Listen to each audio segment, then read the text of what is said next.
धरती वाइस के दोस्तों अस्सलाम वालेकुम। मुअज़्ज़ज़ सामीन, इंडिया के वज़ीर-ए-आज़म नरेंद्र मोदी की वालिदा हीराबेन 100 साल की उम्र में इंतकाल कर गई हैं। हीराबेन को बुध के रोज़ अहमदाबाद के UN मेहता अस्पताल में उनकी तबीयत ख़राब होने पर दाखिल कराया गया था। वज़ीर-ए-आज़म मोदी ने अपनी वालिदा की मौत पर ट्वीट करते हुए कहा कि एक शानदार सदी का इख्तिताम हो गया है।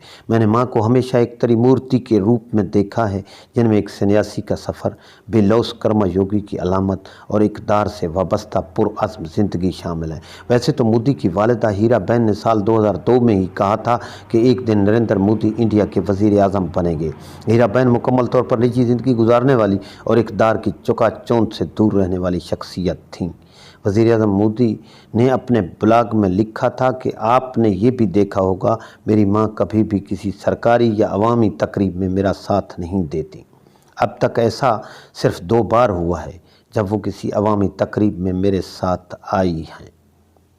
इन 2 मौक़े का तज़किरा करते हुए उन्होंने बताया कि जब वो पहली बार श्रीनगर के लाल चौक में तिरंगा लहराने के बाद वापस आए तो अहमदाबाद में मुनक़िद शहरी एज़ाज़ के प्रोग्राम में उनकी वालिदा स्टेज पर उनके साथ थीं। सामीन, वो मज़ीद लिखते हैं कि दूसरी बार अवामी सतह पर वो मेरे साथ उस वक़्त थीं जब मैंने पहली बार वज़ीर आला के ओहदे का हल्फ़ उठाया। 20 साल कबल तकरीब हलफ बरदारी में वालिदा मेरे साथ मौजूद थी। वो कभी किसी प्रोग्राम में मेरे साथ नहीं आईं। मोदी ने जून 2022 में अपनी सालगिरह के मौका पर एक ब्लॉग लिखा था। इस ब्लॉग में मोदी ने लिखा है कि इनकी मां ने स्कूल का दरवाज़ा नहीं देखा, यानी वो अनपढ़ थीं। उन्होंने सिर्फ घर में गुर्बत देखी।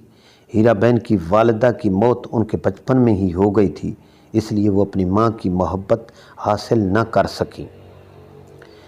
सामीन, इस ज़माने के मुताबिक इनकी शादी कम सनी में दामोदर दास मोदी से कर दी गई। दामोदर दास क्या करते थे या इनकी रोज़ी रोटी का ज़रिया क्या था, इस बारे में बहुत कम मालूमात हैं। जबकि नरेंद्र मोदी ने ख़ुद बताया था कि इनके वालिद रेलवे स्टेशन पर चाय बेचते थे और मोदी खुद बचपन में उनकी मदद किया करते थे।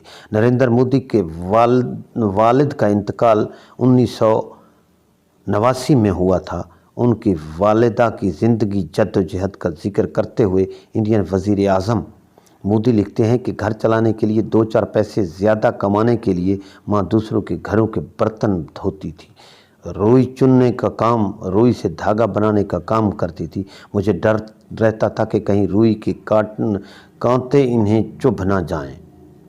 अपनी माँ की तर्ज ज़िंदगी का जिक्र करते हुए मोदी ने लिखा है कि इनकी माँ शुरू से ही सफाई को अहमियत देती रही। घर को साफ़ सुथरा रखने के लिए वो ख़ुद रंग और रोगन करती थीं। घर की दीवारों पर मुख्तलिफ़ अशकाल में शीशे के टुकड़े चस्पा करती थीं। ज़िंदगी में मोदी की माँ हीराबेन ने एक किस्सा सुनाया था कि जब नरेंद्र मोदी बहुत छोटे थे तो उनके घर में एक राहिब आया था। उन्होंने कहा था कि नरेंद्र मोदी एक गैर मामूली इंसान बन जाएंगे। वो घर छोड़कर सन्यासी बन जाएगा, लेकिन सियासत में वापस आएगा और मुल्क और बैरून मुल्क शोहरत पाएगा। वज़ीर-ए-आज़म मोदी ने एक और ट्वीट में कहा है कि जब मैं इनकी 100वीं सालगिरह यानी कि इनकी ज़िंदगी में आखिरी सालगिरह पर उनसे मिला तो उन्होंने एक बात कही थी जो मैं हमेशा याद रखूँगा कि बेटा, हमेशा दानिशवरी से काम लो और पाकीज़ा ज़िंदगी गुजारो। सामीन, याद रहे कि वज़ीर-ए-आज़म नरेंद्र मोदी की वालिदा हीराबेन 18 जून 1923 को गुजरात के मेहसाना ज़िला के वसनगर में पैदा हुई। ये गांव वडनगर के करीब है। वडनगर वज़ीर-ए-आज़म नरेंद्र मोदी का आबाई शहर है। सामीन, अगर धरती वाइस की ये काविश आपको अच्छी लगे तो लाइक और सब्सक्राइब ज़रूर कीजिएगा। बहुत शुक्रिया।